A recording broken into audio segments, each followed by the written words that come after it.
Hey everybody, Jim Graywolf here, welcoming you in with my brother, Jerry, Jerry Maynard. Sorry, forgive my allergies. I may be coughing a bit during this, but it's okay.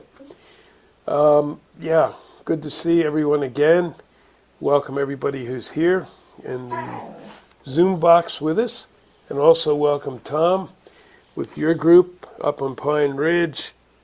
Tom said there's now 12 of them.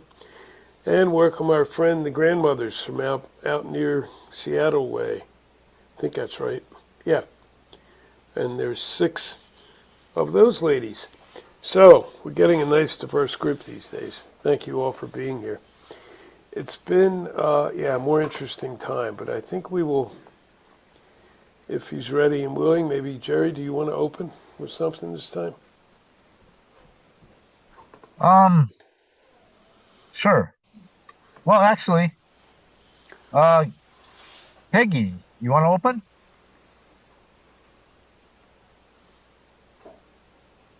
That's very kind of you, but I would really like to listen to one of you do the opening. Okay.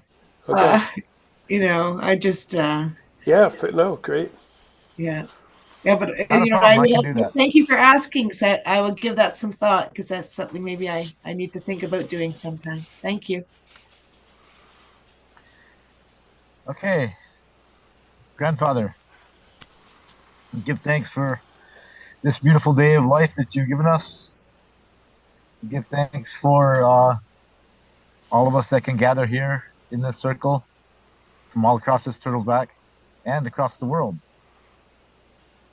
And we give thanks for each one of you. And we ask that you sit with us, as well as the spirits of the four directions, Mother Earth, spirits of our ancestors, be with us tonight. Give us guidance as we talk, as we share, as we learn and we grow together. Uh-huh. Aho. Thanks. Thank you, brother. So this time, as we continue the thread, we're going to talk about, how do I put it? People crazing, but hope rising. I don't know where crazing came to me, but it just seemed to fit. And I've been seeing a lot of it in the last couple of days. I mean, for a while now, but it's ramping up. And a lot of people have been commenting on similar issues to what I'm seeing. To me, the whole thing is let's focus in on the hope because there's a lot of that. And actually, I'll start with another hopeful sign that some friends up in Northern California sent to me. The Klamath River, which the tribes up there took it over. I guess it's close to a year ago now, to help to restore the salmon. And all the dams have been removed. And now they did the first post-dam count, and they found that almost 10,000 migrating salmon came through in this first time. And it's changed the ecosystems of both banks. It's doing exactly what it's meant to do. It shows me, maybe Jerry, I'm curious what you think too, or others. It shows me there's a lot of things we can still work with the mother, work with each other, work with the animals, and bring them back. To what they were? No, probably not. Some some changes have been made, and that's okay. Some always are. But we can bring back a lot of what we think we've completely lost. So even as people are acting crazed, doing the crazies, the words, the actions out there are just really difficult to understand. I'm ignoring that, and I'm paying attention to the hope. And I may share what happened to me in the last couple of days shortly, but not right now. What do you think, Jerry? Any thoughts on that?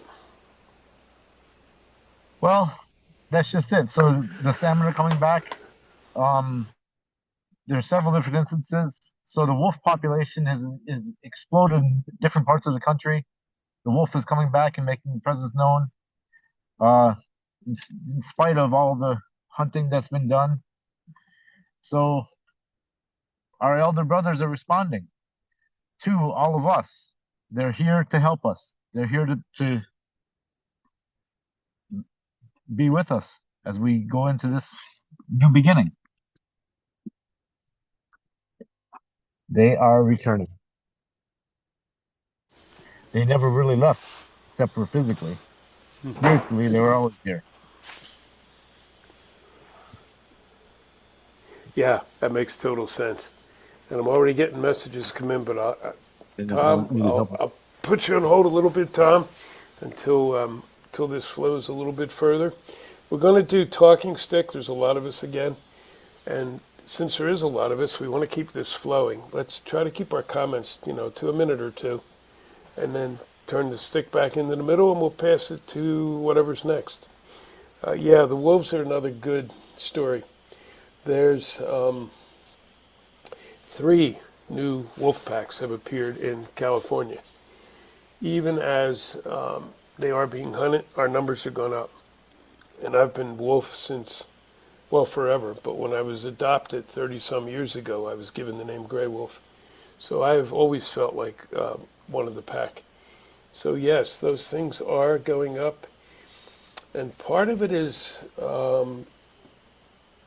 the animals know when to do things and how to do things. Part of it, happily, and it was made clear to me today, is because some help that we two-leggeds have given. And it was, I was driving back from Flagstaff just a little while ago with a good friend of mine, Kat, and she and I have worked on things together for, probably 30 years. We've been friends. And I lived in Colorado for a number of years. I was with Colorado State University.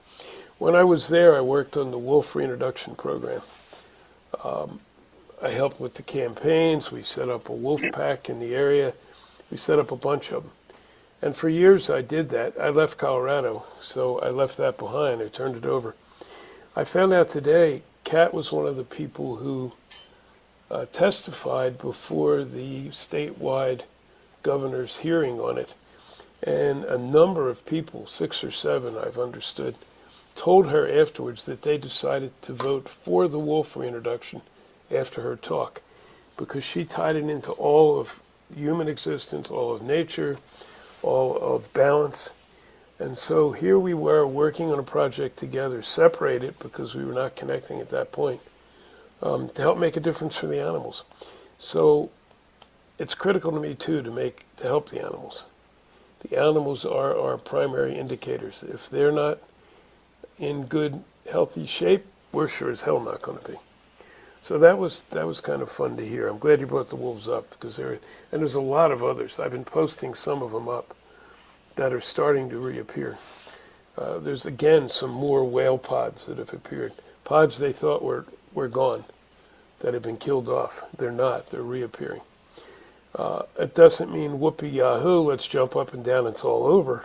It means we can do this. But we still have to act, and we have to act strongly. Okay. Anybody else have anything they want to throw in on this piece? I'm going to take a look at what... I have to follow 2 groups who can only come on phone because they don't have any good connection, for those of you who are new. Thought I saw a hand up. I'm wrong. Okay.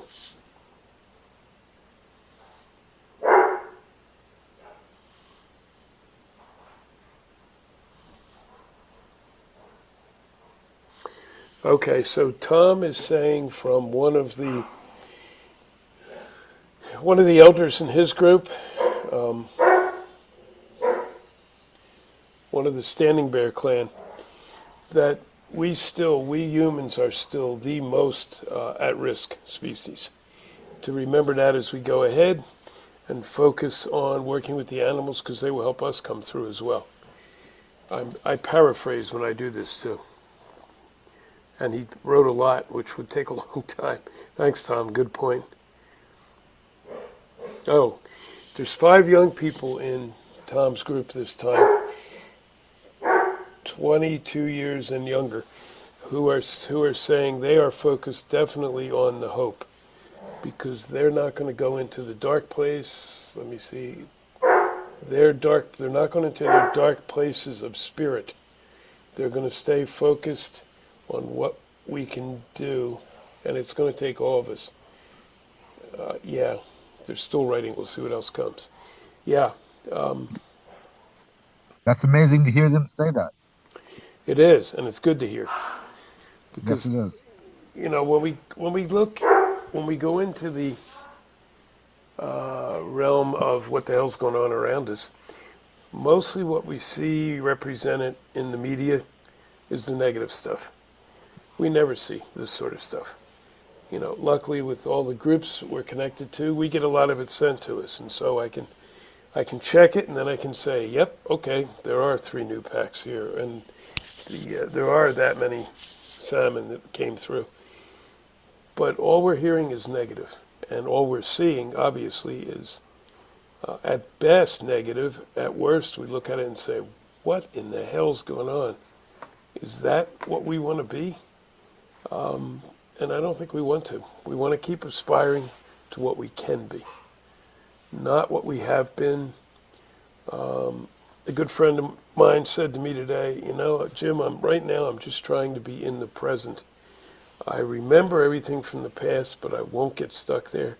And we can't totally control the future, but if we do our job in the present, the future will take care of itself. And that's how it was taught to me years ago, so I was glad to hear that too. And I'm curious what young folks in the group, if you have any thoughts on that, let us know. Okay, Christopher, go ahead, buddy. Sticker's yours. Thank you.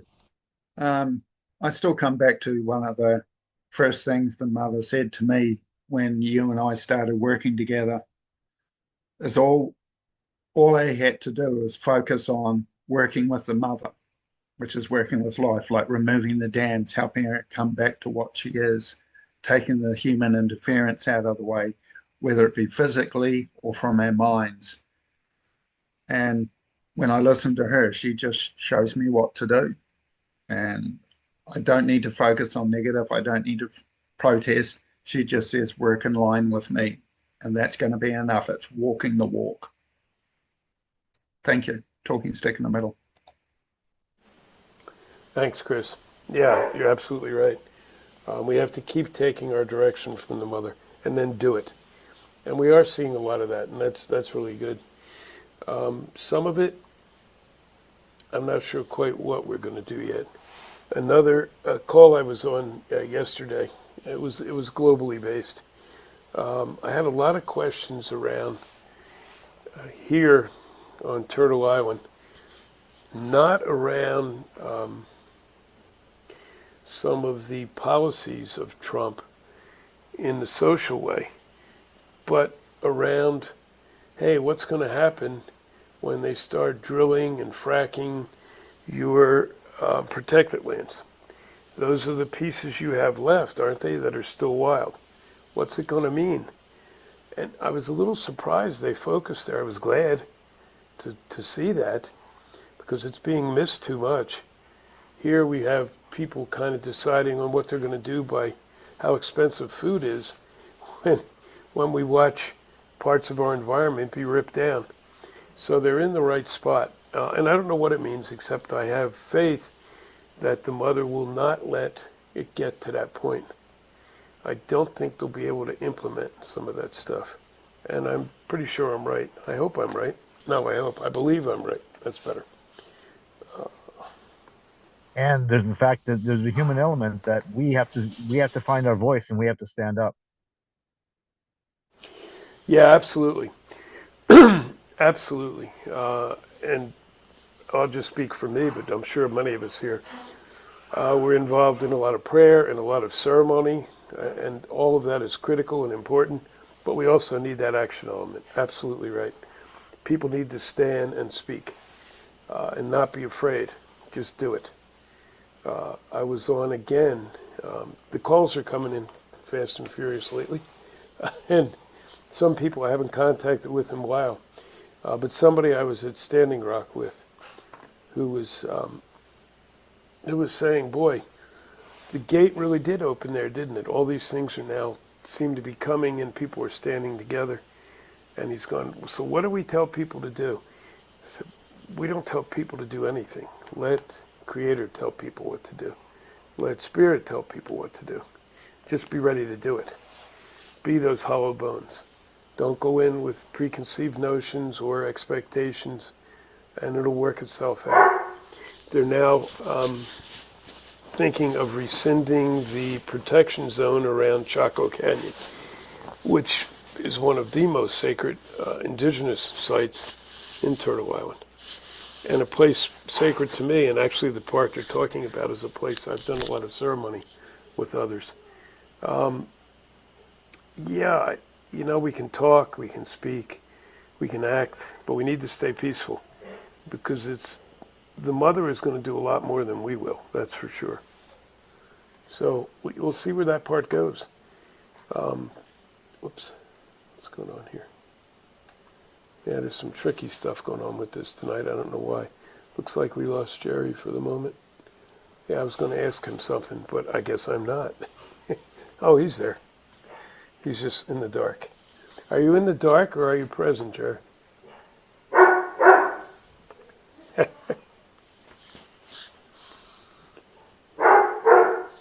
Looks like there he comes.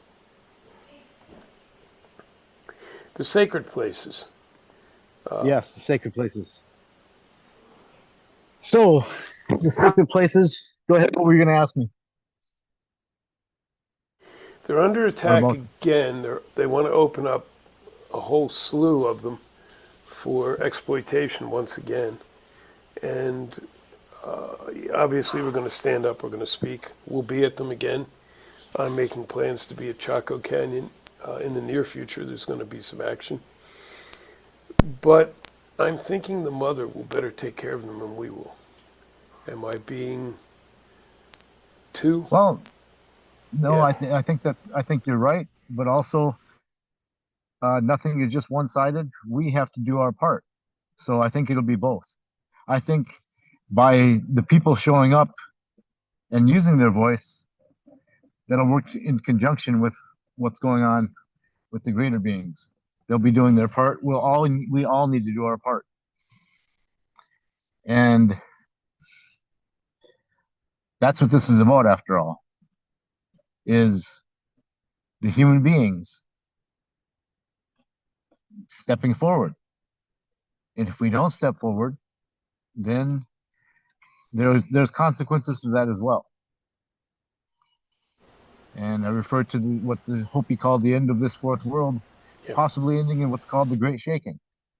We have to do our part. We have to show Creator and those other beings that we are fulfilling those promises, that we are fulfilling our responsibilities. If not, well, then it's time for that great shaking. It's time for the purification that's spoken of in so many prophecies.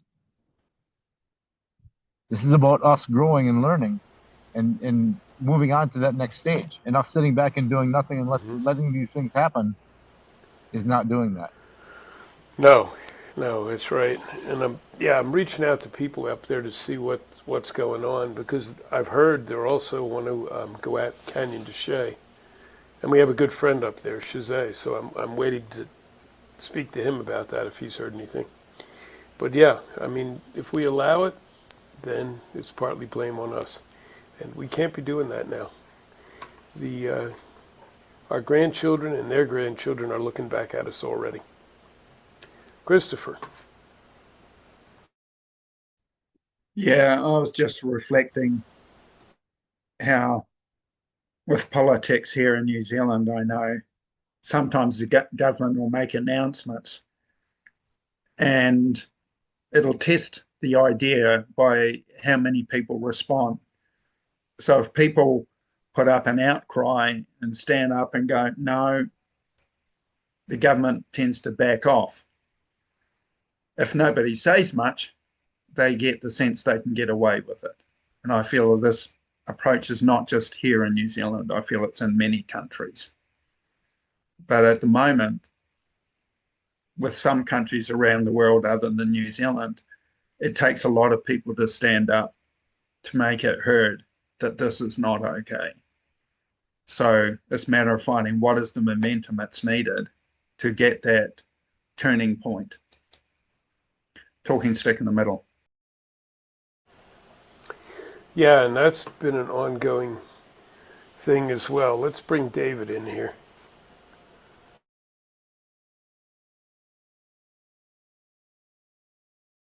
Your mic's off, David.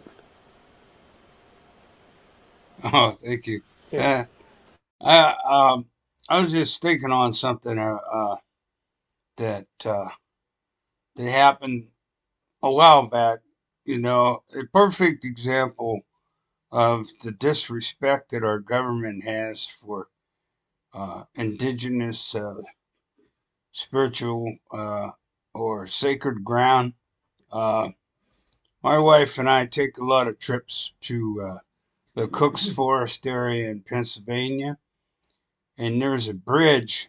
There was a dam that was built out there in the Tionesta area, in Tionesta, Pennsylvania, and they built it right on top of a native burial ground, with no respect whatsoever for our sacred burial grounds.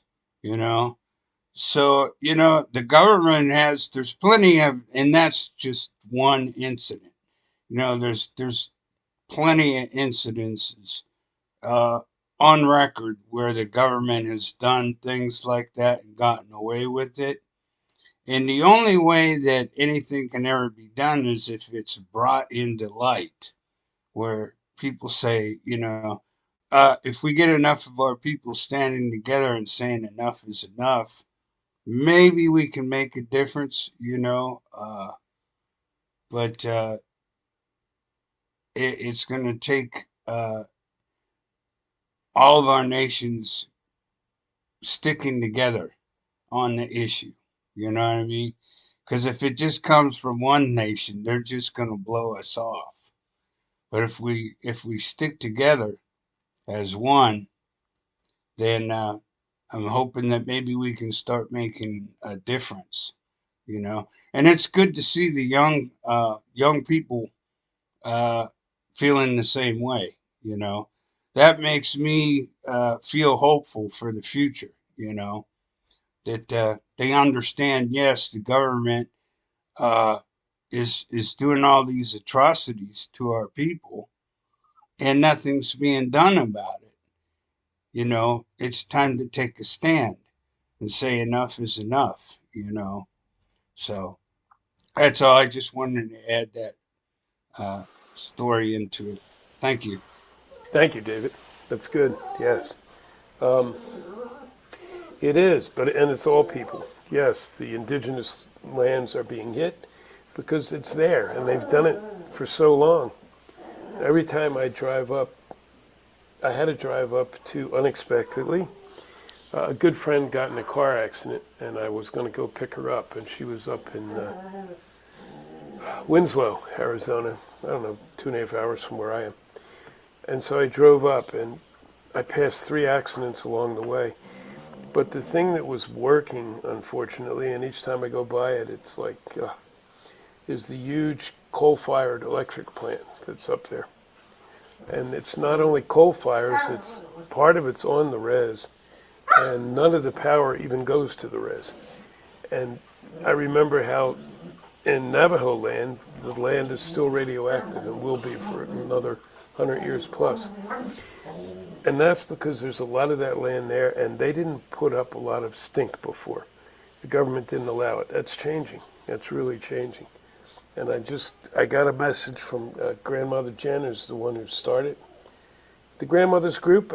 She was visiting in Tom's, and she's Native, and 4 of the 6 women with her are Native. Not that it matters, but she's just letting us know.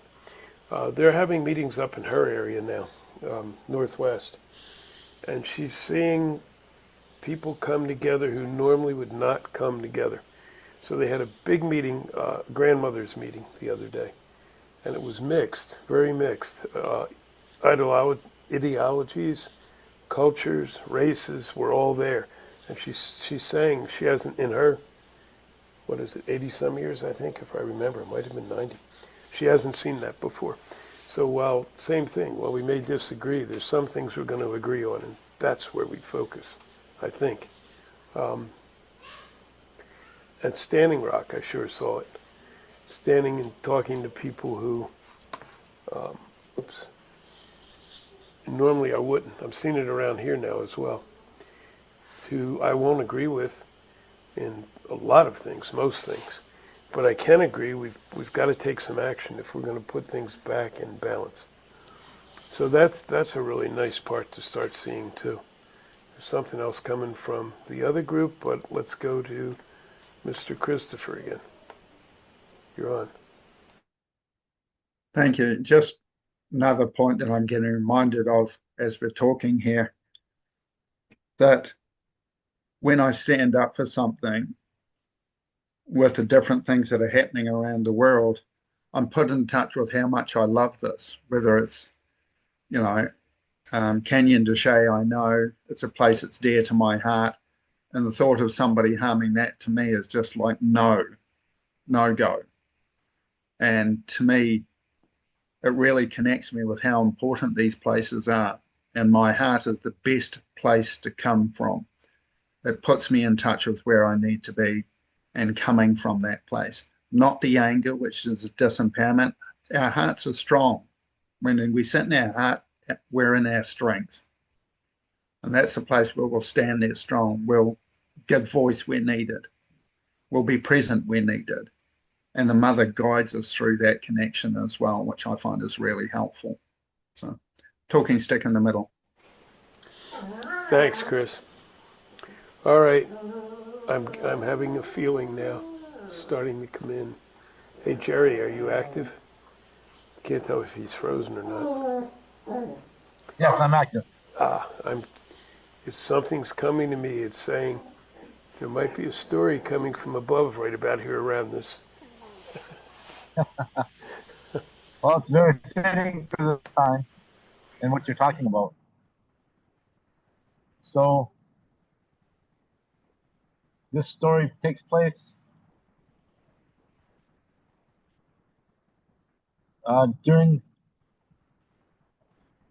shortly after the time of the Great Migration.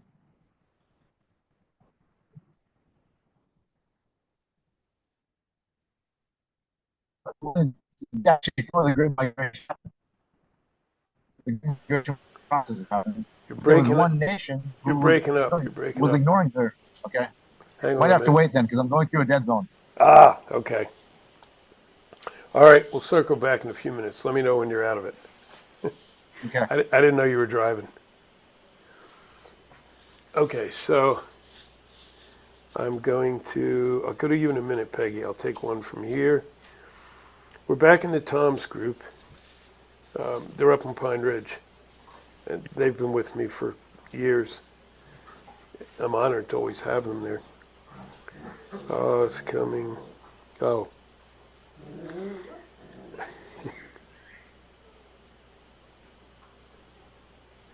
Okay, they're kind of pointing the finger back at me, and Tom's saying, Jim, you write about it all the time. We're really one tribe, and we are one tribe. And we need to get to that too. We need to carry our cultures. I'm mixed cultured, so I try to carry each of them. But we need to remember we're in this part together, and I guess that's what was coming out of what I'm talking about. These different groups coming together now, who may disagree violently on some things, but we can agree at least we got to get back in balance. Then we can go back to fighting again because we're cranky old humans who don't learn very, very well or very quickly. So thank you, Tom. Peggy. So yeah, thank you again for holding this space for us. It's really, and to have the youth here, because it's so important that we get the message to youth that we have a beautiful world on our horizon and we are creating it, and it's being created with us by our creator, so we can't go wrong. Can't do this wrong as long as we're coming from a loving place. Standing Rock was very important in my life. And I'm here in middle of Ontario, but I did a lot of work educating. I like to educate. Sometimes it's out with talking to people. So I did a lot of education in that period of time, and did some group things and sent lots of love. And I had a few friends that were there, and I was gifted with a little necklace of water from one of the sacred ceremonies that were held there. because I've been doing a lot of frontline water protection here. That's a story and a half. So I just know that for me, and if it helps other people, I go back to the teachings of water, and for lots of reasons. First of all, we are water. Humans, as two-leggeds, well, all life really, but the two-legged specifically, we're made out of water and minerals and frequencies. And I now have a better understanding of the heart. I've been working on the heart, trying to get a better understanding of my own heart and the hearts of others. And so I understand now that our frequency, which is important that we think about frequency right now, individually and collectively, comes from our heart. So if we can stay in that love space and in that loving space as often as possible. And as a young person, if somebody had really shared with me the importance of keeping your heart in a loving place and walking really the essential way of the red road, it would have been a gift that I would have really appreciated at the time. So the teachings of water, just remember, first of all, water is our communicator. So if you need to communicate with water, you can put that message into your tobacco, or you can put that into a stone. I love using a stone. And you can put your message into the water, and that message will permeate and go right into that beautiful primordial ooze that we're part of. So we're putting love all the time out into that. And our frequency of love is going into that. And I think that that's how we're going to unify. I always thought that water is going to be our unifier, because it doesn't matter age, stage, whatever in your life experience, everybody has that very finite and beautiful relationship with water. Water is life, and it's a real communicator, and it's a cleanser, and it does all those things. And I imagine, I hope everybody's had the experience of just relaxing in a little waterfall where there's a real flow, where you just can let yourself float and let yourself go and feel the river take you. Well, that's a really beautiful place to put yourself when you want to clear your mind and just let the water take you where it needs to go. And Beautiful. it's like you get the divine from Creator working with the water. And it's just I just go, whenever I go to water, I do a little ceremony. So just even adding a little bit of ceremony to your water use and your observation of that, because I think this thing that's going to save all the spaces is going to be the waters. Thank you, Peggy. That's beautiful. Much appreciated. I'm glad we have that recorded. Yeah, that was when I was driving back today from Flagstaff with my friend. Kat was saying the same thing. We were talking about some of these places, and we were right up there near Chaco. Because I said, no, I don't think the mother's going to let it happen, but all we can do is speak up, stand up. And her thought went right to the water. As they start fracking, it's going to hit the waters. So once again, we start putting our prayers and blessings into the water. The water was why we were at Standing Rock. It turned out to be so much more. We didn't know this thing was going to go global or open so many doors. But we were there for the water. That's why we all went to begin with.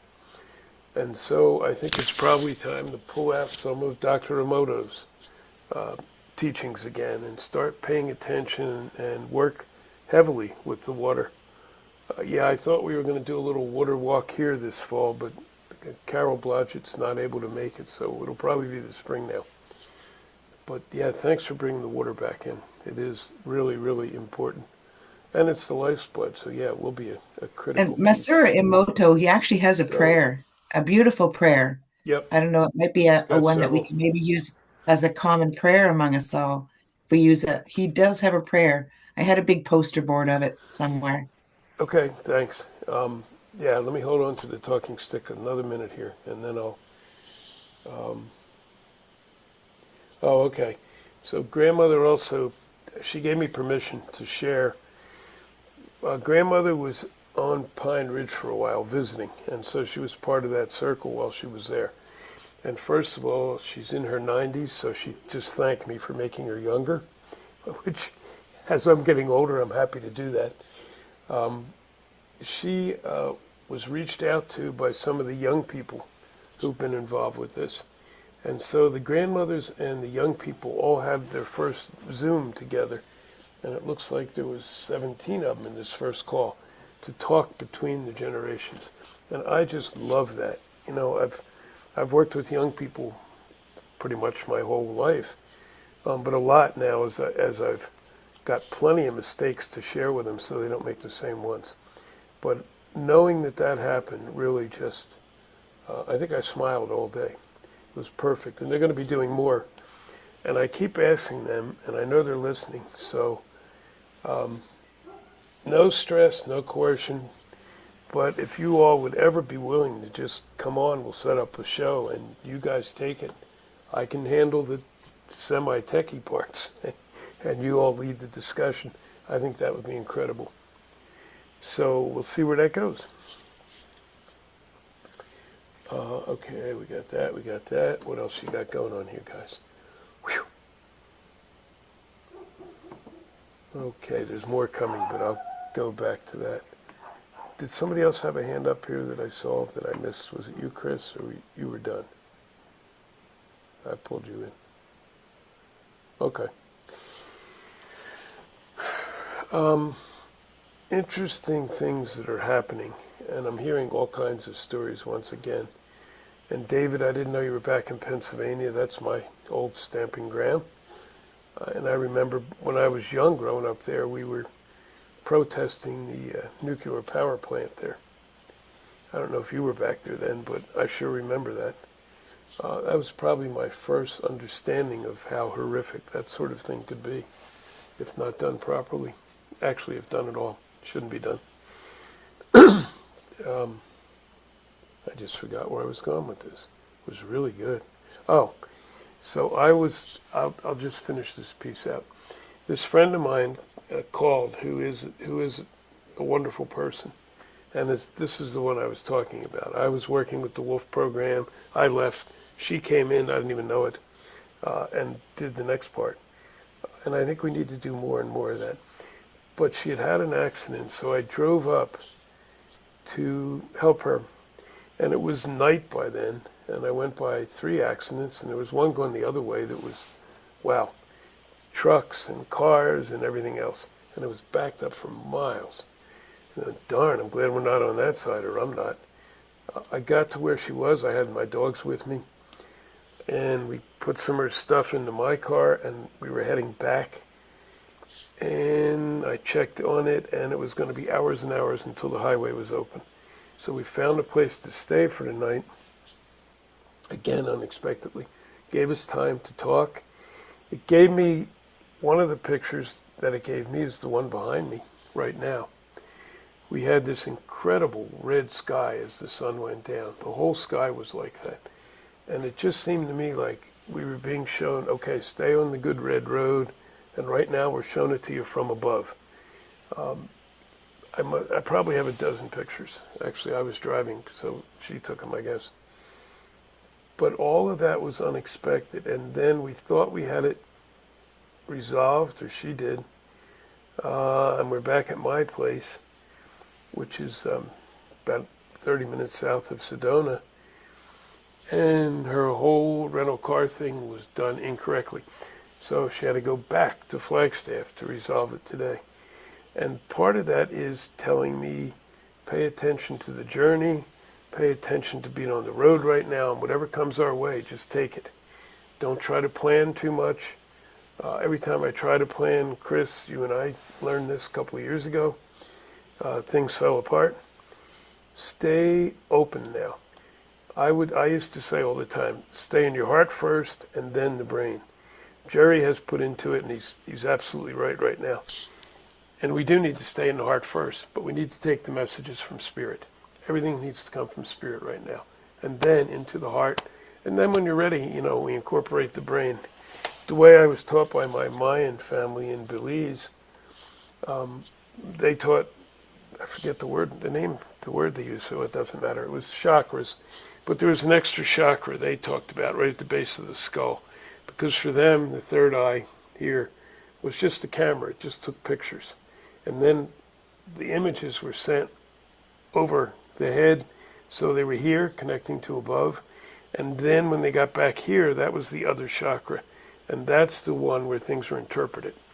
So I work with that now too. It's using our whole being, but it's not using the brain first. That's the fear point. Anybody else? I put the stick in the middle. I'll take a look to see what's coming through this way too. Well, while you're doing that, I'll weigh in a little bit while I still have a signal. Go for it. Yes. We need, where's what we have access to and what we need to use is everything. We need to use that connection with spirit. We need to listen. We need to let that be our guide. And like you were saying, the mind is not the, look at, this is where we've got the world around us. Look where we're at because of our reliance on the mind instead of spirit. We are first and foremost a spiritual being. That is who we are. This shell that we wear is only temporary. The essence of who we are is spirit. Let spirit guide everything. Come from that place of spirit. Go within. Seek that place of within. Seek that guidance from spirit. Let spirit guide the heart, and then let spirit guide the mind. We've been brainwashed into doing it the whole other way. First, we've been brainwashed into looking outside of ourselves and seeking advice or truth from another human being. What perfect way to rob us of our connection to spirit that way, right? And then, once that's the case, we look outside of ourselves and we get caught up in the physical and we get caught up in the mind. Once again, we're cut off from spirit. You try to cut yourself off from something you can't cut yourself off from. Nocti, as the Hopi say, means more than crazy, but the results of that all around us. And those who don't know how to cope without that because they've lived without that, lived in the mind for so long, and in that domineering me first way of thinking, and they don't want to let it go, they're self-destructing. They're imploding. Well, the kids have it right. We need to remember where our focus is. Where is our focus? Peggy said something this morning in the circle I was with this morning that Peggy was speaking of is very true. If you walk down a path and you're looking to your right or to your left, or you're looking up above you, or you're at the ground, where's your focus? Your focus is not where you're going, not where you wish to go. Your focus is everywhere else. You're going to wind up running into trouble that way. Instead of focusing on the negative, like the kid said, we need to focus on that hope. We need to focus on what we know to be true. What we know to be true has been said here. We're in this together. We do this together. There's only we, right? Talking stick in the middle. Yeah, there's definitely only we. Lone wolf is not going to cut it now. And I've been a lone wolf many times on this walk. And when I try it now, I immediately get stopped. And it's not effective. So I have to think about, okay, which part of the circle do I need support from, or assistance from, or leadership from? And then it seems to be working much better. It's definitely, I don't know, I always found it much easier when I could work as lone wolf, but I could be effective then. Now each time I try lone wolf, sorry, remember you're a pack animal. And so I think that's really important, and spirit is guiding us that way too. Not to try to affect everything by ourselves. All right, Chris, you're on. Yeah, as you're talking, I can recall that first time where we had that experience. We were taught very blatantly, can't plan anymore, can't come from the head, can't do any of that. It was totally coming from their heart and their feelings. And since that time, I've so much learned that coming from the feelings is our feminine aspect, which is what we've got to listen to, not just within ourselves, but especially as men. I've got to listen more to the women that are in my life and the direction they have, because I'm finding out how much difference women have in the perception of life and their experience of life, which has got to come back into balance.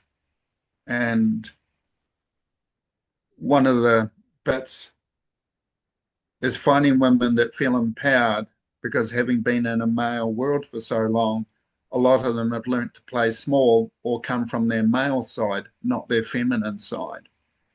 And coming back into that place feels important at the moment. And I'm finding that's where I hear the mother the best. That's where I feel her the best. I feel the energy flow. I feel the vitality in life and the air. And she's taught me wherever I am, she's there.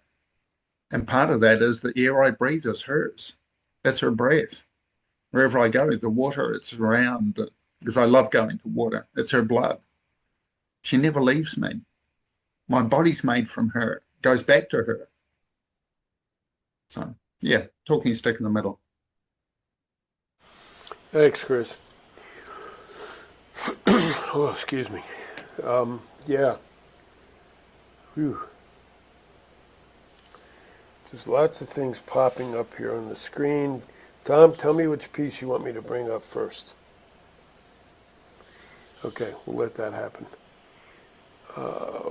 Something in the chat. The chat is also there, by the way, for those who wish.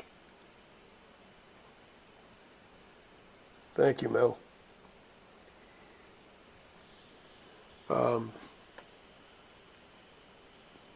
Yeah, just symbols. I like to use symbols too. Thank you. Gio, I didn't realize. I saw you came in, but then I missed it. You're sitting quietly. It's very quiet for you. Do you have anything to say? Do you want to contribute? Hey, Jim. Hey. Thanks for asking. And yeah, I'm driving right now, so I can definitely drive and talk. I could even maybe even chew gum at the same time as well. But yeah, interesting, listen to the conversation. And there's two things that are on my mind right now. We had a kind of an event in the community here in Scottsdale recently where one of the very influential people in our community passed away. And I didn't know him, but I read the story, and he was a landscape architect. And he was the person who really pushed for these, we have about 10 miles of greenway corridor that run right down through Scottsdale from the mountains all the way down to Phoenix. And it's a stormwater drainage project. It essentially handles all our stormwater during the storms. And the Army Corps of Engineers, and the engineering approach, they had proposed to do like what they did in LA, which was a concrete lined, stormwater, channel. But instead of that, this landscape architect, he really pushed hard. This is what my profession, had been as well for 25 years. So I've worked on greenway projects myself too. But the reason why I bring it up is because of, I don't want to say this one man's effort, but he was very instrumental to it. It's really the reason why Scottsdale is such an amazing and well-known community. And not just for people, but for, for the for the wildlife as well too, because greenway corridors are what's necessary for wildlife, to move through an urban area.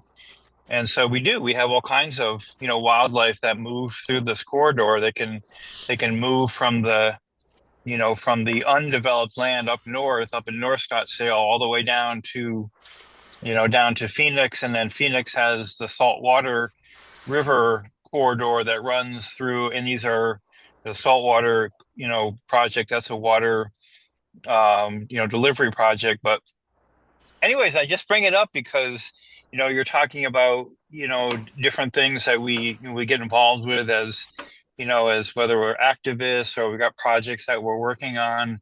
And man, that one, after I read this, it just really, stuck with me, the power of one person, dedicated to a real project. And some of the things that I heard talking about, in my vocabulary, and I'm sure you probably use this as well, since you taught in environmental studies as well, is we're really all talking about like the management of natural resources. And I don't take exception to what people have been saying in terms of how they perceive the world and things like this. I just share my own perspective that I think that the mind is, it is very important to plan things, and this is how this project got done, right? This is how things happen. This is how things happen in the world, and again, we're really, we're talking about natural resources, and these are the resources that we all use. So to rail against, what drilling projects that might be, happening in the West here. I mean, we all use oil, we all use gas, and so to say that this is somehow something that we're not involved with, or you know, I don't know what to say. Like there's like just somebody else doing this thing. It's like no, we use these. We all use the resources. We all use the timber for our homes and the oil for our cars. So it's not like something that's somewhere else, but it's the wise use of it. And so, anyways, that's one thing that I had in my mind. The other thing that I had in my mind is the notion of what is the mind. And to me, I make the distinction very heavily between the logical part of the mind, which is what does mathematics and engineering and all these kind of things. But what typically is before all of that in the mind is the imagination. And so this is my area of expertise. Imagination is part of the reason why I went into landscape architecture, because I just have always had this natural ability, this natural gift to be able to envision things before they're made. And for architects, landscape architects, even engineers, right, it's the imagination to imagine something before it's even built. And the thing I'm going to wrap this all up with is I started to follow these futurists who they're now using AI to create essentially like little movies, and they're really like kind of taking what's in their imagination in terms of, how the world, can be, like the built world, or the world of, human activity, relationships, exchange, and all this kind of thing. And they're using it to kind of shape a vision, right? AI, right? The visual part of AI is a visual thing. So they've been using it to create kind of like these imaginal movies, and kind of using it. Their hypothesis is that creating these imaginal, whether they're cartoons or movies or whatever the visual, essentially their videos is what they're creating. They're using them to create their imagination of what they were imagining the world to be. And I saw these beautiful ones of these children playing, in this beautiful land, beautiful landscapes, and just being real kind to each other. And it was just a vision for how how these the creators Thanks. of these pieces were using AI. Thanks, So Gio. That's great. yeah, I'm mostly interested in real projects. I'm not so Yeah. much interested in just talking about things. So that's my orientation. Appreciate it. Going to leave the AI part alone. That's a whole separate discussion. But I'll bring in his other part. Let's see what we have on that. To me, that's the exact opposite of where we need to be now. Have we all used these resources? Yeah, we have. And what we're learning is we can't anymore. And there's no need anymore, because we can provide all we need through renewable resources. The problem is some are still allowing the rape of the planet, which is going to give us a lot of major issues. It already is. It's going to give us more. So to me, that is the opposite, absolute opposite of where we need to be now. How come you don't? How come you don't And have we an move, electric car? and we move out of it because most of us now, many of us now it's turning into majority, are realizing it can't stay that way. And yeah, it's not going to all happen at once. I'll answer his question on that. I don't have another car because I need a car and I can't afford it right now. I have to work on one before I can do the other. But other things I am doing. I use less and less. My house is solar powered. We'll all do our bit, and we're not going to do it overnight. Absolutely not. But we have to stop any new infringements, and that's where this is happening now. The infringements are new and unnecessary. We don't need it anymore. We've gone beyond it. And that is thanks to science. So science can play a positive role too. Absolutely. I've never said it couldn't. My nonprofit is about teaching of our ancestors, sustainable, positive science, and listening to the earth. Those are the three legs on the stool. So we can. I'm curious what other folks think, if anybody else wants to. And people who haven't spoken yet, feel free. Step up or not. No one has to either, of course. I wanted to mention too, like in regards to what's actually going on, like that coal plant that's there on Yeah, the. I'm going to close you down there, Gio. You got to wait for the talking stick. We don't just Oh, jab in. I want to get some okay. other. I want to get some other thoughts in on this. If we have them, maybe we don't.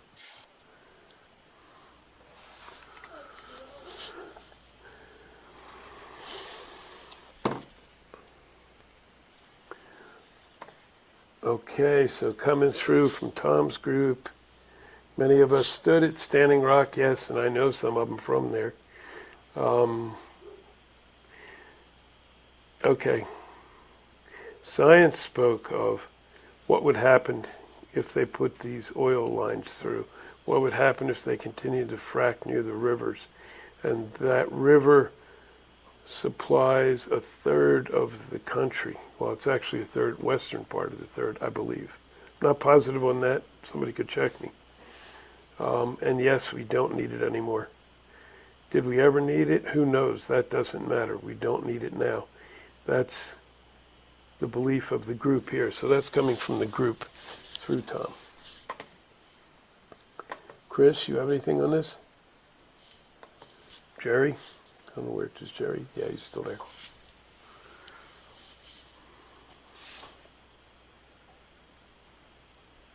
Yeah, I'm not feeling to add anything at the moment, but thank you for checking. Okay.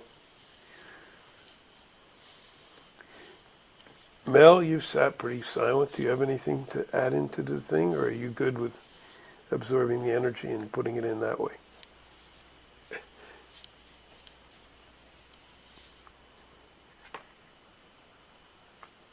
I'm enjoying listening to all you guys tonight and see the unity that is amongst everyone in this group.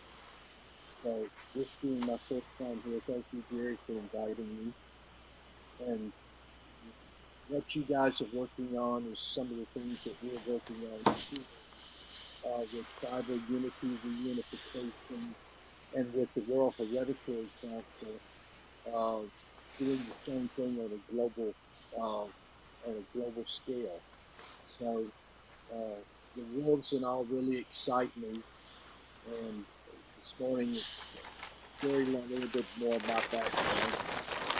Of the wolf life that not a Hopi had, and a lot of the things that was in the life of grandmother sent me. So those little synchronicities let us know we're in the right place. And Graywolf, when you came off with that right off the beginning, I'm like, okay, I'm home where I'm supposed to be right now. Thank you for that. Thank you.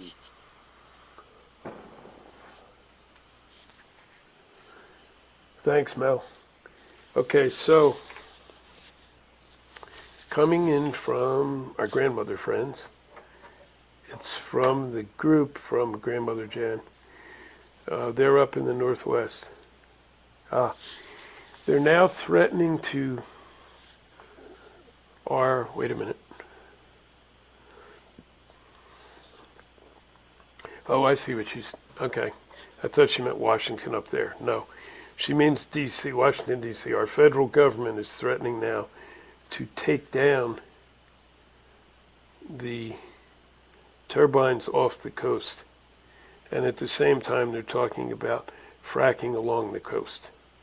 This is exactly the sort of negative, consumptive, destructive behaviors that have us in part of the mess we're in now. Okay, that's her voice from there. And I didn't even know that. I hadn't heard that one before. I know I've heard the threats to take down some of the things that have been done, but I didn't know that that was actually being talked about in those areas. Ugh. Okay, let me see how this thing's.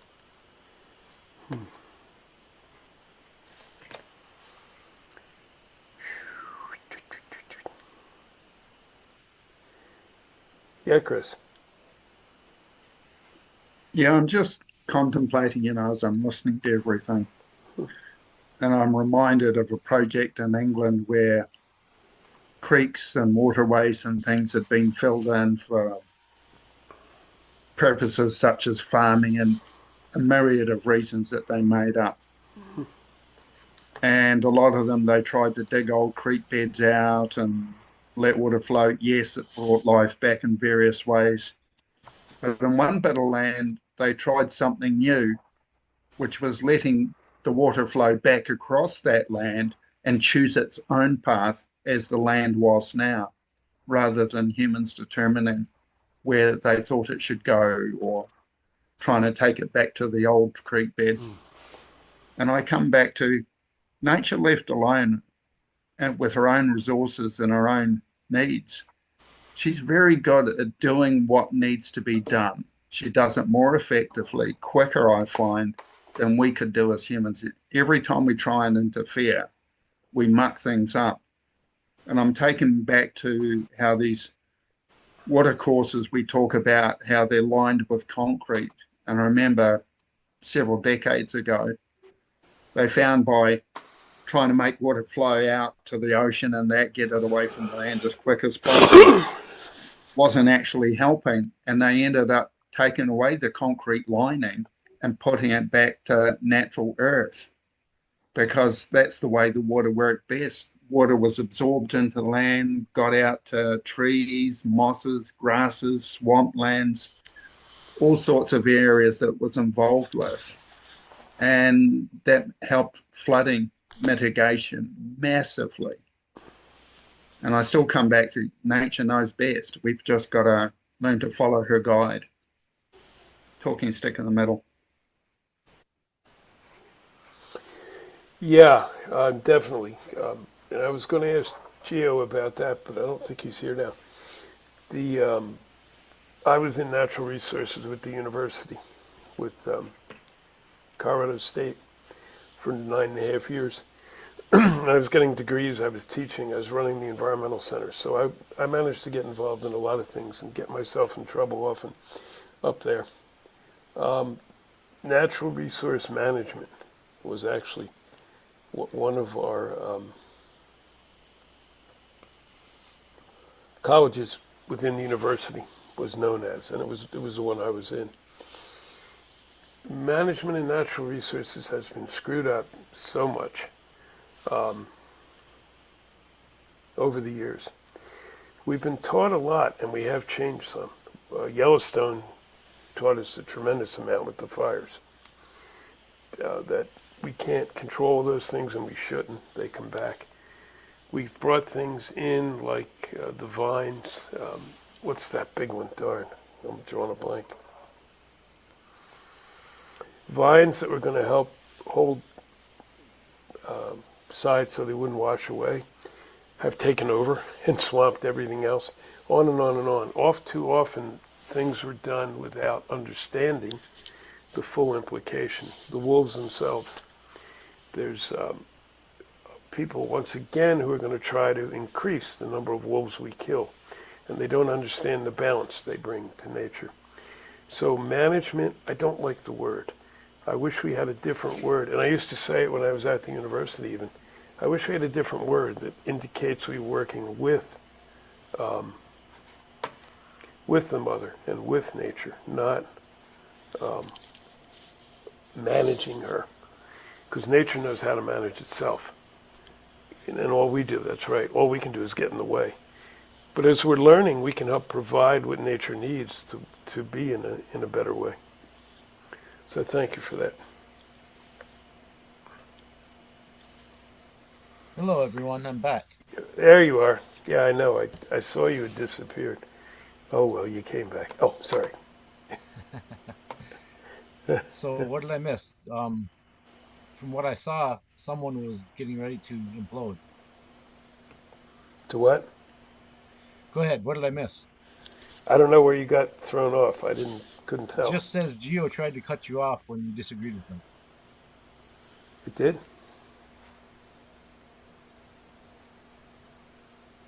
Where's that? Well, you didn't disagree. You just basically said that we can't keep taking these resources. Oh, yeah, no, Yeah. that's right. I disagreed with what he was saying, totally. I don't think we can or need to take the non-renewable resources out of the mother anymore.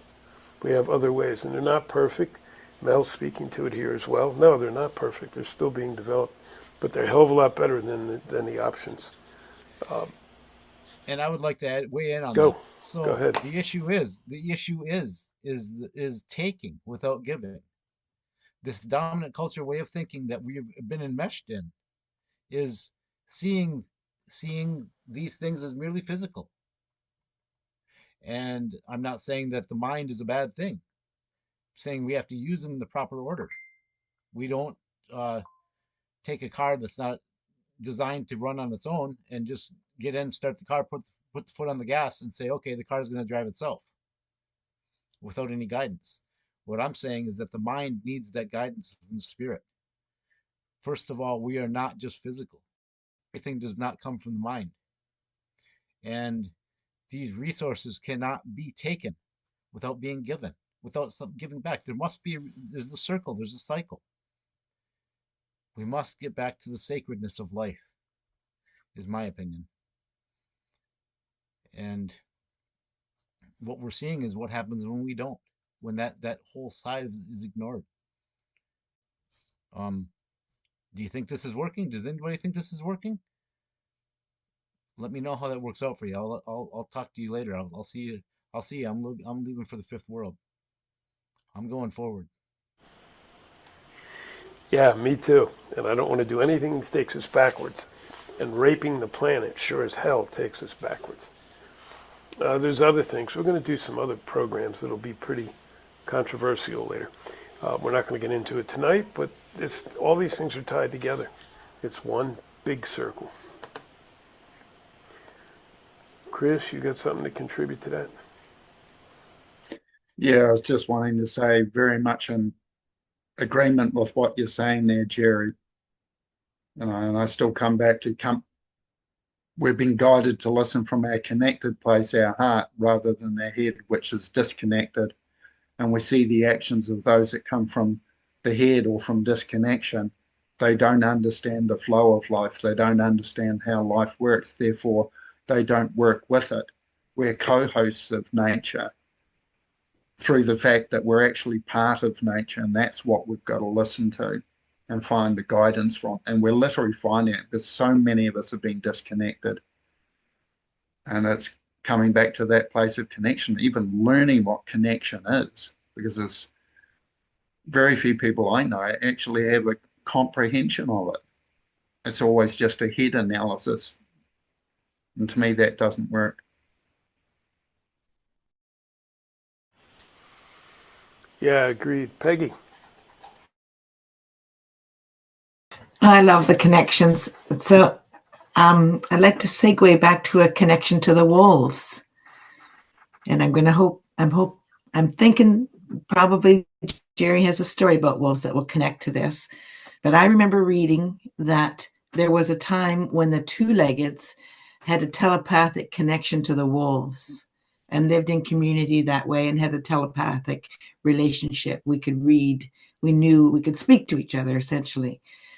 Hi, Jerry. Is there a story about the wolves? There's a Thank you. story. No expectation, or don't worry if you don't. But Not exactly what you spoke of, but yes, we it's along the similar lines. So this story takes place when the people were on the Great Migration. At that point in time, as the people were traveling, there was amongst the people a young man who had developed a very close relationship with a wolf. In fact, when he wasn't taking care of his responsibilities, he spent most of his time with the wolves. He even began to understand and learn their language. The people called him Niqueo, for he truly was Wolf's brother. It was at a time when Niqueo was with the local pack and away from the people that they decided it was time to pause and to either build up supplies or to see if this land they were at, if this was where they were supposed to belong to for all time. So they paused here and they began making camp. Right from the start, there was a problem, though. Wolves seemed to walk boldly into the camp and walk right through the camp. Soon, it was seen that there was indeed a problem. One warrior one day even killed a wolf. When asked by the council why this was, he said, "I had to," for the wolf walked boldly into the camp, stole the meat off the drying rack, and when the elder went to give chase to chase him away, he turned and growled at the elder. I had no choice.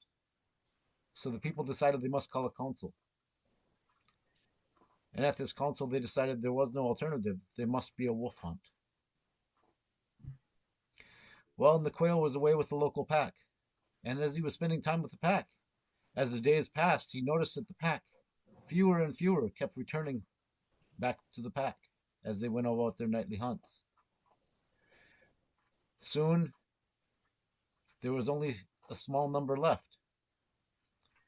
They stood up and they went in a direction the quail had never seen them go before. The alpha male turned and looked back at Niqueo. Niqueo realized that they were leaving. Puzzled and confused by this, he went back to the people. And as he walked into what was now a permanent village, he saw outside of the lodges many drying racks and hides stretched with many wolf hides.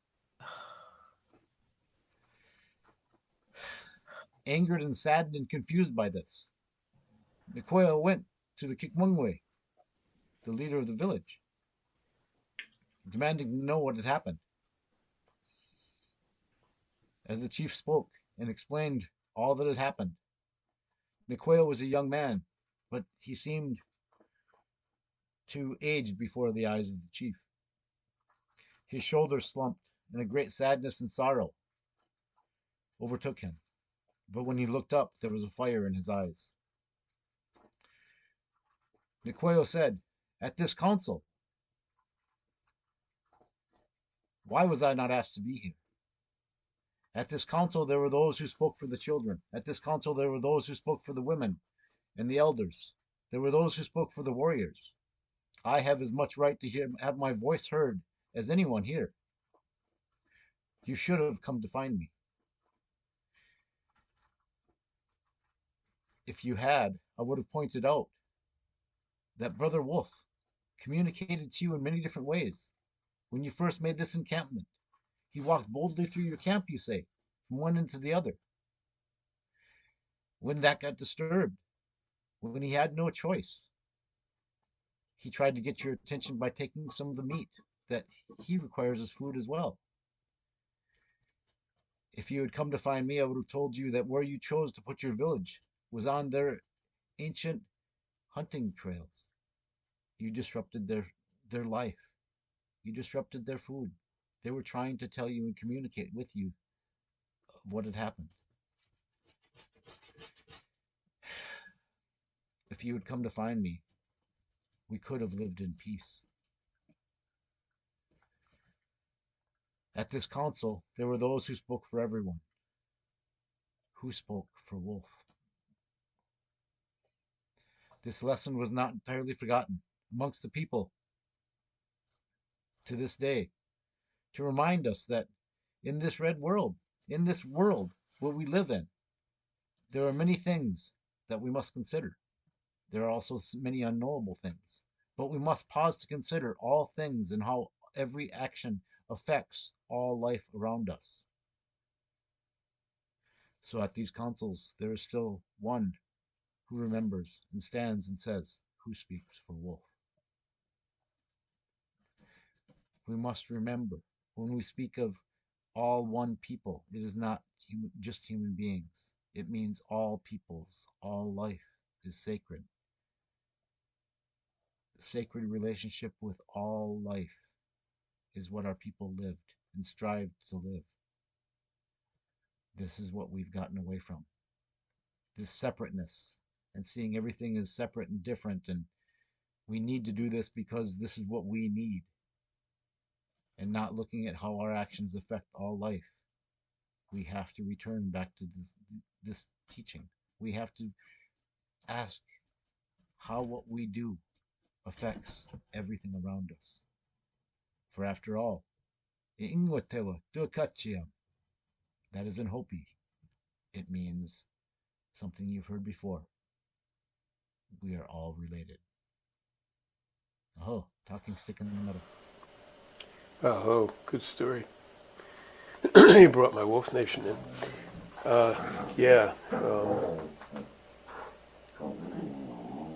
We are all related, and all my relations never meant just two-leggeds. And those who thought that, I think, were wrong. It means all my relations. The animals are relatives as well. Standing people, the trees are relatives. I do talk to them. My whole life has been around animals. I find it much easier to work with animals than humans. We're the hardest animal to work with. I remember thinking back at Jane Goodall, who recently passed, and was for me, she was one of my superstars, but she was asked once in an interview, so chimpanzees, which she worked with so heavily and helped save the mountain chimps, must be your favorite animals. Are there other animals you like that much? And she said, oh no, they're not my favorite animals. They could be difficult. They're too much like humans. So some of them I find very hard to work with. My favorite animals are the dogs, because the dogs give you love. They're there unconditionally. And it's like, wow, never thought about that. But, here's a woman that will help to save one species.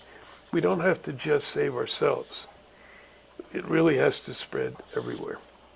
And I guarantee you, I understand the animals much better than I do the humans. I look at some of what we do and I go, what would make us do that, or any one of us do that? And I don't understand. And maybe they look at me and say the same thing. But it's, that we're one pack, we're one tribe. There is no us and them. There's only we. So we have to move ahead. That was a great story, Jerry. Thank you. Thanks for calling that in, Peggy. I didn't realize he was on stable connection at that point. Anybody else want to? Okay. So Tom's group, back up on the res again, wanted to know. Okay.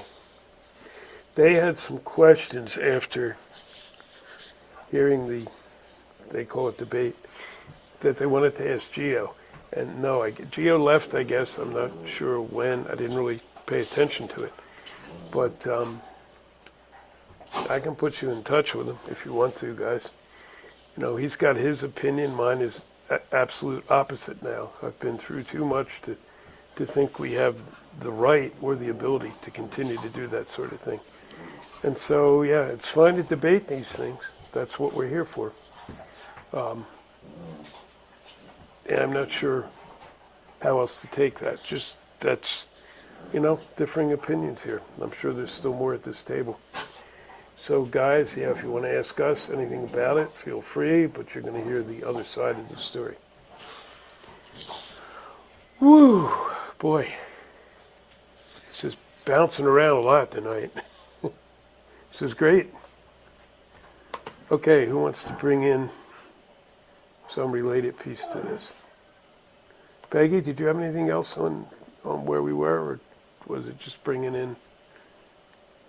I guess the one thing maybe I would just mention, especially with the youth listening, is that all our relations love us. The Standing Nation loves us. The Water loves us. The Stone Nation, they love us. They don't understand us often, but they love us anyways. It's beautiful that way. So no matter where you are, you always know that the trees around you, the Standing Nations everywhere, the waters are everywhere, the stones are everywhere. So all that love is always there for you to access. So, it's a time to be really focused on what we want in the future.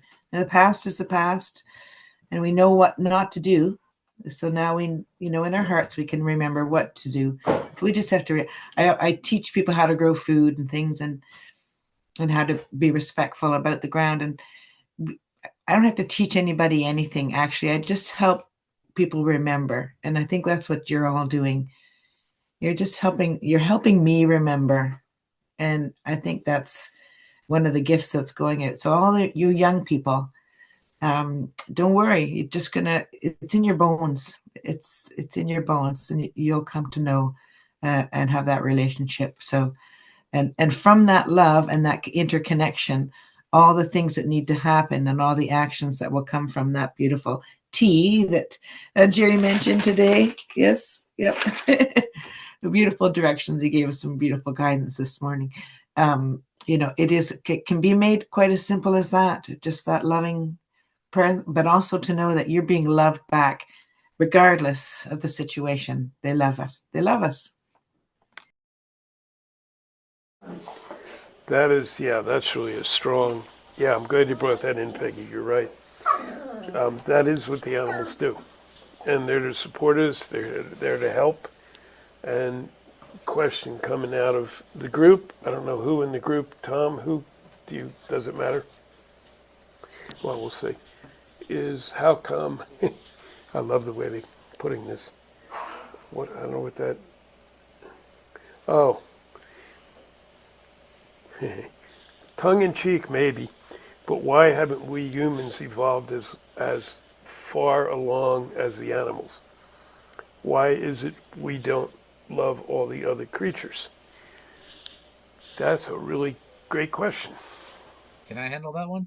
You Or can. do you want to speak, Jim? As usual, the answer was in your question. Why don't we love all the animals? So we must look at humanity today, and we must ask ourselves, and even within ourselves, what is missing? We have to take responsibility because we are a part of this world. We are one with everyone else here. So I look within, and I look without. What seems to be missing, as you said, why can't we love all the animals? What seems to be missing in the world is abundance of love, and not talking physical love between husband and wife. I'm talking about unconditional love of all life. And how do we fix that? We fix that first within ourselves, making sure within us we come from that place of love in everything we say, everything we think, everything we do. That first we come from a place of being love, embodying it, and then we can give it away. My favorite teaching, everything begins within. You can't give it away unless it's first alive within you. So, love, compassion, empathy, all these things seem to be on short supply in a lot of different places throughout the world. The ones that are raping the earth. There's no love for the earth. It's just seen as a commodity, as a resource. When our animals are destroyed, they're just seen as sometimes as a pest or as a threat or in the way of what we want done, not looking at it with love. So we must, as my elders taught me, we must pay attention to those things, those non-physical things which are the foundation for everything. We must return them back to our world, first by being them, putting them in our prayers, embodying them, and then giving from that place of love. What can we do? That's what we can do. That's what those young ones are showing us with their hope, with their love, and saying, this is not right. We want to do something about it. That's out of love. And I thank you again for that, young ones. Talking stick in the middle. Thanks, Jerry. Yeah, and they appreciate that. They understand the love part. It's hard to love those who keep trying to destroy others. Yeah, it is. I may turn this back to Jerry. Yes, I can do that. That's the gist of it. It's very hard to love those who are trying to destroy others. So that's just it. To love what they were trying to do? No. I don't love what they are trying to do. I love them for who they are. They are a spirit. They are a beautiful spirit, and they are a part of everything. They are part of all life. They are as much a part of me as my arm is. That's the truth. Do I love what they are doing? No. Are they confused? Yes. So out of love for them, if they were balanced and in harmony, they would not want to destroy. Out of love for them, I will stand in their way and say no. Out of love, I will not let them destroy something that they would not want to have destroyed if they were in their proper space, if they were in balance and harmony, if they were coming from a place of love also. I love them enough to say no. This is not right. And I love them enough to approach them and speak to them in a gentle, loving way. But if that is not the case and is met with anger and violence, all I can do is to protect those that they would seek to harm. But I do so there, even then, from a place of love. A love for them and a love for those who they would seek to harm.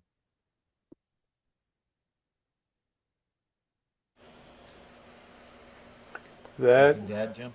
yeah, they're giving thanks that's much clearer. They still are not sure how do you get there. It's not easy. It's not easy. No. And I'm a hell of a lot older than they are, and I'm still working on it. So, yes, yeah, it's constant. It's not a place or a destination you reach and then, oh, thank goodness it's there. No, you have to keep working at it because it's really, really hard to stay in that place. Shall I move us on? I think, Chris, you were next, and then it looks like Marcy, you were after that. Oh, your hand's back down, Chris. Yeah, I can drop in here. One of the things I'm reminded of is off the coast of New Zealand, there was an area where people would go out fishing, commercial fishing. And some of the commercial fishing people got resentful of a seal colony that was in the area because they saw the seals were taking their fish. And this is one of the things that disconnects us is the perception of ownership or something, or we have a right more than something else. When we see ourselves as equal, it's like, how can we work with these fish so both the seals and the humans can have enough?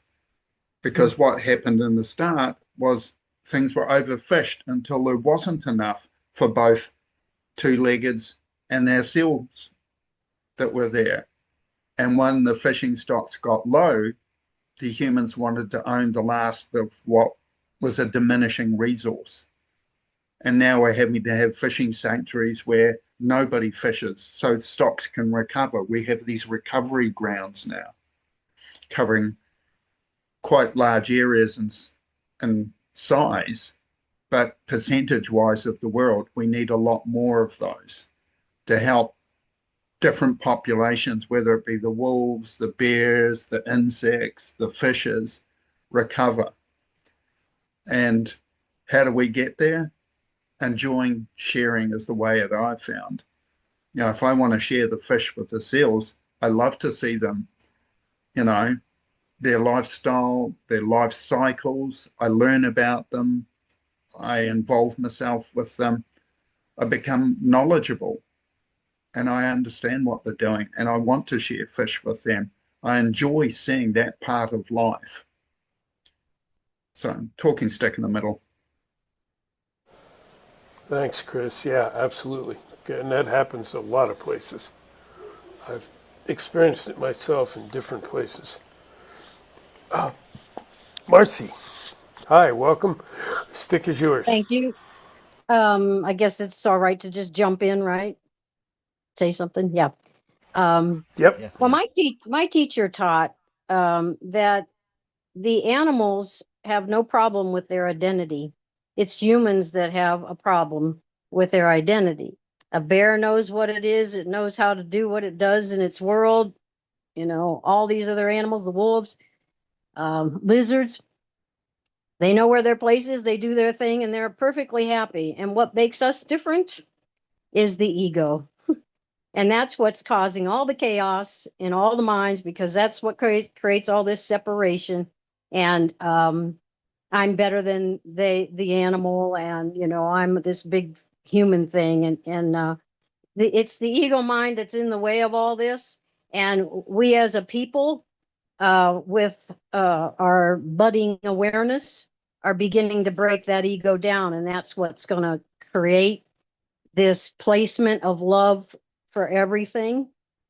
It's just a matter of time that the more we work on realizing when our own minds are being in our own ego and separating and judging and all those things, the more we break that down on ourselves, the more we come back to love. And that's what's going to heal it all. So I say just keep plugging on getting rid of that garbage. I mean, it is centuries old in us. And, you know, we're seeing the end results of a long, long process of putting us in the ego and basically not even knowing we have been in that. So, you know, awareness is a good thing. So that's all I wanted to add. Thank you. That's good. I Mhm. would maybe a footnote on that. Okay. To me, there's no good or bad. It's a matter of balance. We need some Mhm. ego, or we'd get eaten by a wild animal or hit by a truck. The problem is when it gets out of balance, and boy, we're sure seeing plenty of that. But what's going on around us now is all this stuff is being made very clear and brought right to the surface. And Jerry's going to take it from me there.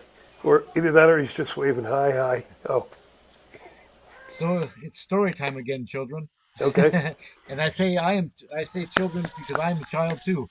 They are the ones that give me the stories. And several of you have heard this story before, but this is addresses what the young people ask too. How do we do this? What we look at what's missing. So, in the beginning times, 7 old men, 7 grandfathers called a young man to them. They explained that he had been chosen very carefully for a special journey. They told him of the quest that he would be asked to undertake for the people, so that he might acquire sacred gifts for the people. The young man agreed. The young man loved knowledge. He didn't like it because it gave him power over others. He loved knowledge for its own sake, and he wanted all to have it. So this gave him the first of the sacred gifts, wisdom. The second grandfather knew that a person or a people can never know true power unless they first have love. And so the second grandfather gave the young man the gift of love. Love is not enough. Sometimes another virtue is needed, that we might be good and do good. And so the young man was given the gift of respect. The next grandfather gave the young man the gift of courage, so that he could face all tests, ordeals, and lessons. The young man had courage, so this allowed him to receive the next sacred gift, honesty, for it takes great courage to be honest. But with it, we will face all situations with integrity. The young man realized in his journeys that he was just another part of creation, and so he acquired the gift of humility. As his quest ended, the seventh grandfather set his basket before the young man. You need not earn or learn this. When you know all these other gifts, when you have all of these, then you have truth. These then are the seven sacred gifts given to us to help us walk this good red road. So in your answer, young ones, to what's needed, so we can do these things, fall back on the seven grandfathers that you know this story too. You've heard it in your own way, in your own people's way. It's spoken in every tribe, these seven gifts, the seven grandfathers. Wisdom, love, respect, courage, honesty, humility, and truth. Think about what our warriors and who our warriors were in the time of our ancestors. Warrior did not mean someone that went to battle and fought and killed and took life. A warrior was a defender of life. A warrior was a protector. A warrior stood for those who could not help themselves. And that did not just mean humans. That meant all of life. You young ones are those warriors today by standing up, by coming together, seeking advice here at the circle and from the grandmothers and saying, we're not going to give in to, we want to know more about this hope because that's what we want. That's where it's going to take us. We want to succeed. We want to make this world beautiful again.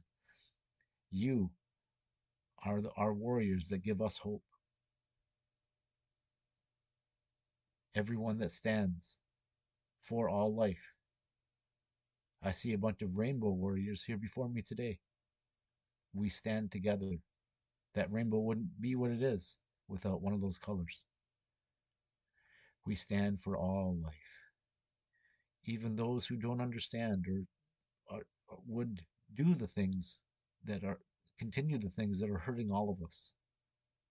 We stand for all the other life because if we allow them to destroy that, they are destroyed also. So we stand for them too by defending all these things. And first and foremost, we stand and we defend. We must nurture these seven gifts that were mentioned in this story. We must nurture them, bring them alive within us, so then we can give them away through our actions, through our words, through being them. Talking stick in the middle. Thanks, yeah, Jerry, that was perfect. I've heard that story several times, and I've heard it versions in the past, but each time it still rings very true. All right, so here we go. This is fun.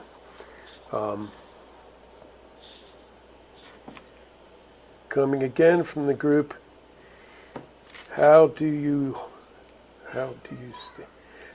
stand that way when you see people or animals or other being attacked? Yeah, love is a good thing, but how do you love those who hate you? Wow. Okay, I'll start on that one, and then we'll pass it around a bit, and then I'll bring you in a little bit, Chris. I got you in my brain. Yeah. It happens right away. You throw the switch, and suddenly you're just in. Oh no, I'm sorry, it doesn't work that way. All right, so I will now go back and use he just told a story of grandfathers, so I'll use that element. I go back a long way with my work for nature, my work around peace, my work against things that didn't make sense. I've been an activist a lot, even as other times I'm a ceremonialist or other pieces. when I was young, I guess my first activism was Vietnam. Some of you young folks probably don't know much about Vietnam, maybe the name. It was a huge schism between people, and I was against the war strongly. And I stood as part of the resistance, and I learned from some amazing people. The Berrigan brothers were two Jesuit priests who were really against the war and trained a bunch of us in how to take actions.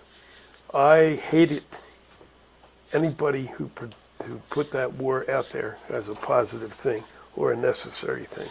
Absolutely hated them. I went to the protests we had back then, and with the others, when they threw bricks at us or shot at us, I threw the bricks back. And guess what? All these years later, we still have wars. It didn't work. It didn't work. I was fortunate enough, I was blessed I also walked with Dr. King. I was a puppy, but I remember it well. And that was peaceful action. And even my young mind could look and see the differences. And the peaceful part has made a difference. The hating those who hate you, no. That just keeps it going. That keeps that circle going. And so you have to start building that in yourself. And my whole life I've had to check that. And I can still get angry. I do get angry. I didn't like some of the things Gio was saying. He certainly has a right to say it. And if people don't say it, how do we discuss these things? I hate the fact that a friend of mine who works on rescuing dogs that have been rescued, he brings them over from New Mexico because New Mexico is a kill state. The dogs will stay there for, I don't know what it is, 4 to 6 weeks, and then they're put to death. And I could really hate that. I have to work on not. I could hate anybody who would think that that's a sane, just thing to do. But he brings them over, and I try to help the little bit that I can. Jerry's right. The big point when you really get into a place of anger is, okay, that's a person. I think they're completely off track, but I don't have to hate that person. I can strongly disagree with their actions. I don't want to hate them because, again, that just keeps the actions going. But I can absolutely strongly disagree with those. There's a lot of people right now who we have this huge divide in our country. And it's easy to hate the other side. It's not going to accomplish anything. It's what are we learning? What can we learn? Why is that happening? What's it going to show us? So yeah, don't think, folks, especially you young ones, that suddenly you can move right into love. You're not going to do it. I saw an animal being abused the other day. I truly wanted to take my walking stick, go up and knock the person right on the head. I had to consciously stop, chill for a minute, and then I went over and I spoke, like Jerry said. And the person doing that was dealing with some horrific things, and so he stopped and he shared some of that and stopped his behavior. And then we parted. And it felt a difference was made. If I had gone over and taken my walking stick and rapped him in the head, what difference would I make? I would put negative action on negative action. All that equals is another negative action. And we can't always do that. Don't misunderstand me. But I mean, it's Standing Rock. We went there, and those who were setting it up, and I remember sitting with LaDonna, Brave Bull Howard, my first time there, getting instructions on what she wanted to see me create in the virtual realm. And we were having these discussions. This has to be 100% peaceful. It has to be. And if anyone's here, native or non-native, who can't do that, we have to ask them to leave. And it became a huge success.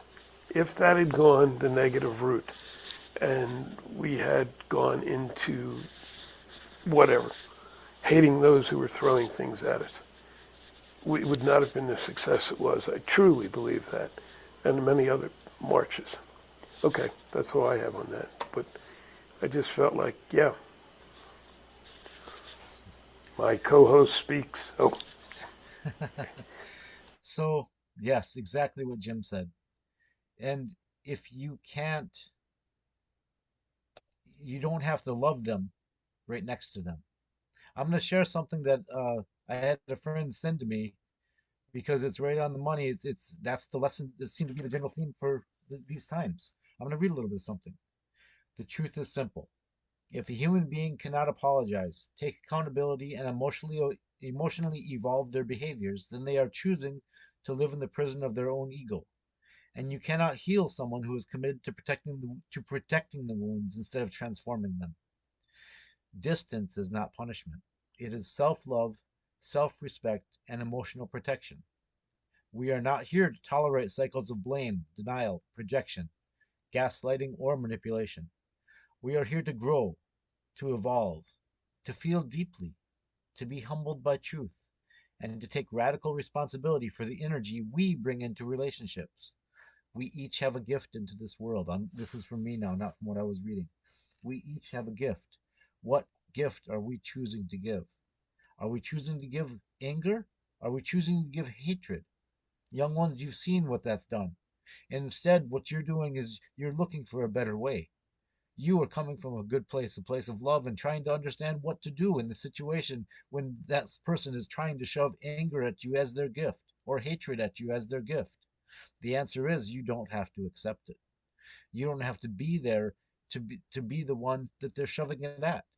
You can love them by distancing yourself from them. I used to always say that the a human being, a hurt person, is like a wounded bear. A wounded bear sometimes is blinded by their own pain and just in protection mode, and they lash out at anything and everyone that's around them because they're blinded by their pain, by their hurt. We must remember that those that are acting out in anger or hatred are wounded. They deserve our compassion. They deserve our love. But if we were to try to pick them up and hug them and hold them, all we would be met with is violence, whether it's through violence through their language or through their actions where they would strike you. So out of love, you stand back and you wait for them to tire themselves out. You wait for them to be exhausted by their own anger, their own energy. When they've spent that, then we may step forward. For when their vision clears, they see all those that are standing back, waiting, still waiting, then to outstretch their hands and say, here we are to help you. Until that happens, we can't do anything for them but give them that space to work through that issue. So you don't have to be in the presence of those who hate you, who hurt you. Sometimes it may come from a family member. Sometimes it may come from a friend. Know that they are hurting in some way. And the best thing you can do from them is give them space so they don't act out. So they don't, when they come out of it, they don't have all these regrets because of what they've done. Stand back out of love and step away out of love for them and out of love for yourself. You don't deserve that. They don't deserve to give it to you, and they don't deserve to know what it feels like to hurt another because of their anger. I hope that makes any sense. I hope that makes some sense. Please let us know. it makes total sense. And grandmother Flora from that group, as she's listening to you, Jerry. Oh, okay. She doesn't hate Trump and those around him. This is in reference to the Epstein information. Her granddaughter was sexually abused, and she knows what that can do, not just to the young girl, but to the whole family. But it's not for her to hate those who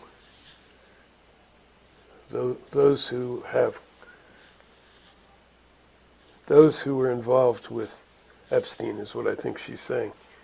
But it is for the community to bring it up and resolve it. So, yeah, so she's just putting that in. And And that's what you young ones are doing. yep, You young ones are standing up yep. as a community. You're banding together with your elders as a community. You're calling out and saying, these things are wrong. We do not want them anymore.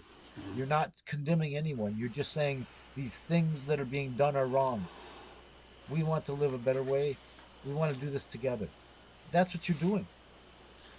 And I continue to say it. You keep seeking for the answers on how to do it. Well, you are doing it. You're following your heart. You're standing up and you're saying no, no more. And I can't thank you enough because Good. you are our teachers. We've put Chris on the shelf for a while. Let's bring him into this. Hello. You've basically covered virtually everything I was going to cover, Jerry. So thank you very much for that. The only thing I feel I've got that I could add is one of the things that I've learned over time, and I learned it in my lone wolf period. I didn't have to agree with people, but it helped if I understood them. Now, that doesn't mean I agree with them by any stretch of the imagination. But when I understand somebody, I understand it not from my point of view, but I understand it from their point of view. So I can talk to them about that within their world. If I can do something that allows them to take a step outside that world or to stretch it, maybe in a new direction or a different one, or just to allow them to feel understood, I find we can make a difference. Sometimes there's people who are not ready to change, and we don't even have to talk to some of them. Sometimes we're better off to just stand back and not say anything, but walk the way we feel drawn to walk. And sometimes people learn more from that, from witnessing that, than any words could do. Talking stick in the middle. Oh, good, brother. Oh, Very good. very good. Thanks, Chris. And Chris, Tom is gonna make a little bit of fun of you now, but he wants you to know it's just for some fun. He goes, yes, Christopher is an elder. Did you hear his words, Jim? We've been there before. This is good. This is good. It's already been covered. He already said everything. I have nothing to add. Well, just one little thing, and then talks for a while. And that's the truth. That is the sign of an elder, yes. Yep, for sure. We're all guilty. I love it. Yeah. Thank you, Tom. Big hugs and much love. Peggy.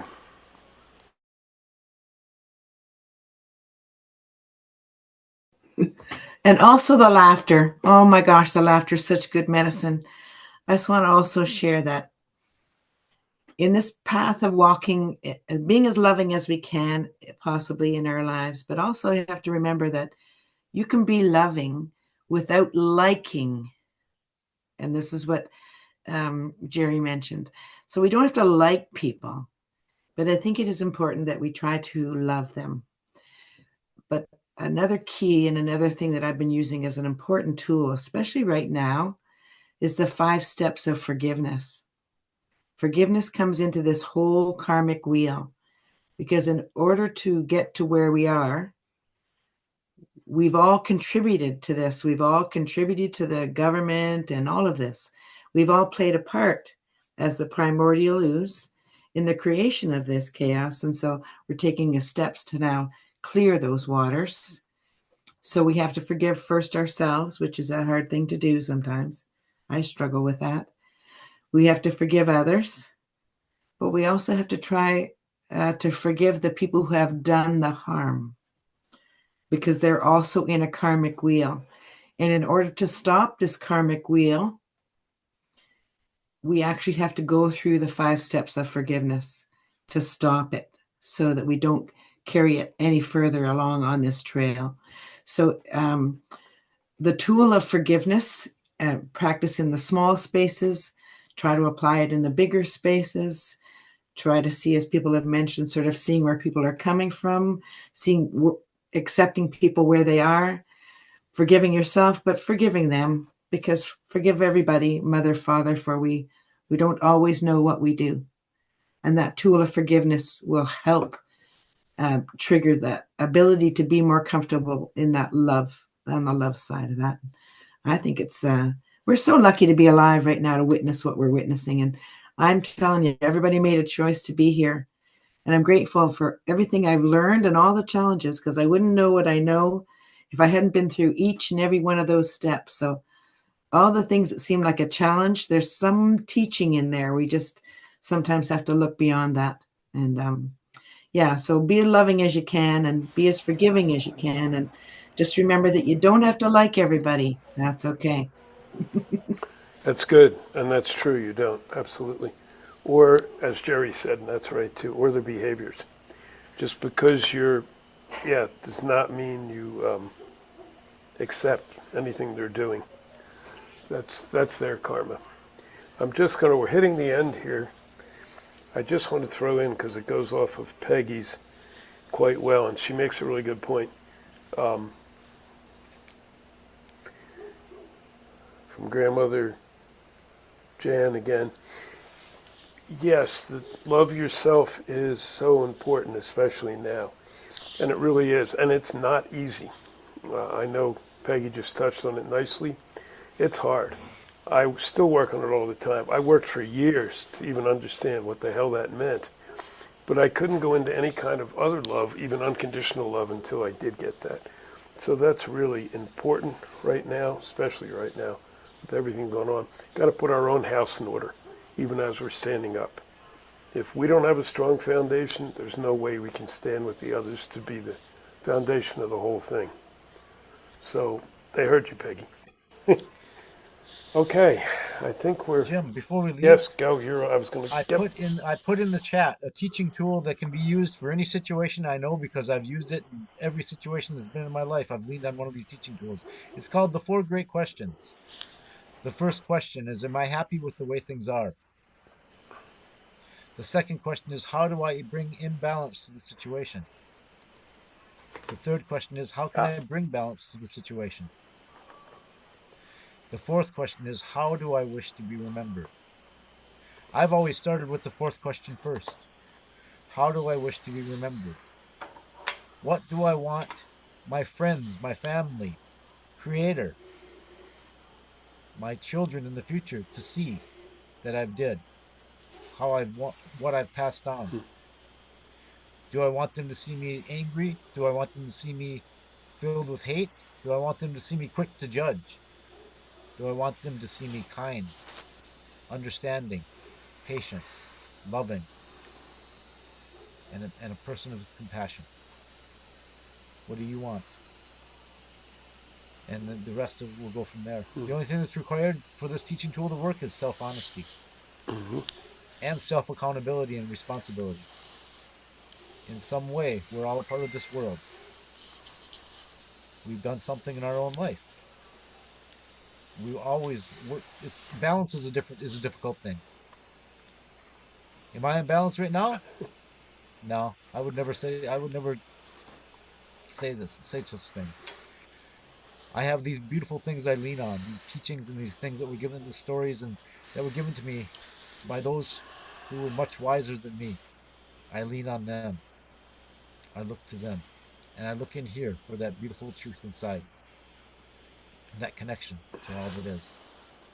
Thank you all for being here. I want to thank the young ones once again and the elders. Every single one of you, you contributed, even if you didn't say a word. Your energy here, you were a part of the circle. You made the circle be the beautiful circle that it is. Thank you so much. Just talking stick in the middle. Yeah, and please remember, everybody, and a lot of you are, but if you have thoughts, ideas, a focal point for future shows, send them to us, because this circle is coming out of us collectively. Jerry and I are here, Chris sometimes, to help facilitate it, to move it around, to move it on, so we don't get stuck for any length of time on one thing. But that's what we're here for. We're not here to control it. So anything you have and you want to cover, and we already have a bunch that are sitting there on the side, but things are changing by the minute, it seems, these days. So yeah, if you have thoughts, ideas, people who are playing this later, and those of us who've been involved, if you got anything out of this, post it around. I'll have it up certainly by tomorrow morning, maybe tonight, so it can be posted around. That's what it's for. It's to help guide us in all of us, in our walks. So yeah, like Jerry said, thank you all. This was awesome. Who wishes to close the circle? Yeah, that was my next.